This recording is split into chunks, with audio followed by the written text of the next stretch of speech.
How to find media visibility settings on WhatsApp. Hello guys, in today's video I'm gonna show you how to find media visibility settings on WhatsApp. First thing, go to WhatsApp and then just click these 3 points in the top and click settings.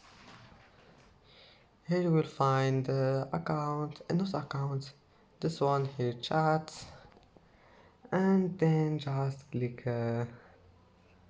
this one, media. Here you will find it, media visibility. If you want to turn it off, just click on it and you can turn it on again just by one click.